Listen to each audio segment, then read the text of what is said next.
Ton Scherpenzeel says Kayak never meant to sound like Genesis or Yes. I'm John Beaudin from rockhistorymusic.com. I had the pleasure of talking to Ton Scherpenzeel, who's basically been the leader of Kayak since the very beginning, to talk about their brand new box set. More about that in just a little bit. When I first discovered them, it was their 1975 album that I discovered in around 1982, around then, I'm guessing. Royal Bed Bouncer. Now, Royal Bed Bouncer to me did not necessarily sound like Genesis or Yes.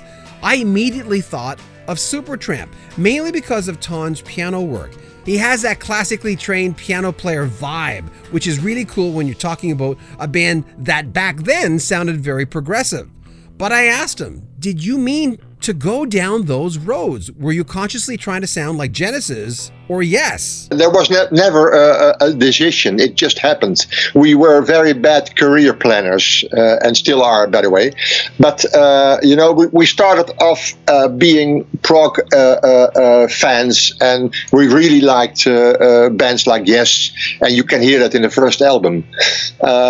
Genesis, we didn't really know, but, everybody said, oh, you sound like Genesis, probably because of the similarities of Max Werner's voice and that of Peter Gabriel, but we didn't really know them, and so it was really funny to hear that we sounded like them. The second album already made a sort of change, and we were always interested in the song and not so much in long instrumental passages and solos. We were always a song band, and some songs were longer than other songs. But I still like the compactness of a song, and that's why I still try to aim for in recordings and in compositions. And even if the song is a little longer, like Starlight Dancer, for instance, it's still, it has all the ingredients of the song. And that's what's important, and that's what triggered the rest of the career of Kayak, I think. And especially Bouncer, I think we found our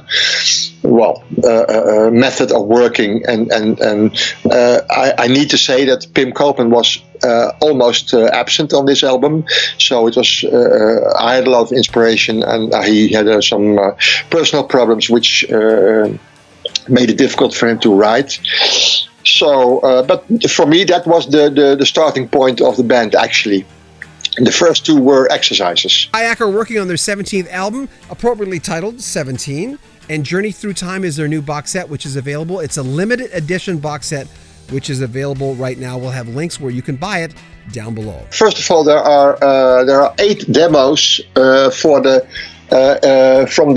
pre-Kayak period, which was a sort of band that never actually played live, but like a demo phase in our existence with Pim and 2 other people, and which was called Tenra, and that was really the start up of Kayak.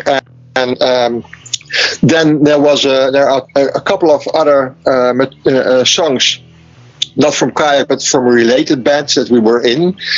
A band that we started, Pim and I, before Kayak was a fact, which is called High Tide Formation, and they Universal decided it was so much Kayak related and important in history that they added it to the list. And there's one song which we recorded in '75, which nobody really knows, and it's a demo, and it's a song called Happy New Year. And well, it's actually I thought it was lost, but it's a nice song, and I wonder why we didn't complete it, but there you go. So that's like, I think about like 10 to 11 tracks that most Kayak fans will not know. Make sure you share our videos, subscribe to our channel, and comment on our videos as well. I'm John Beaudin from Rock History Music.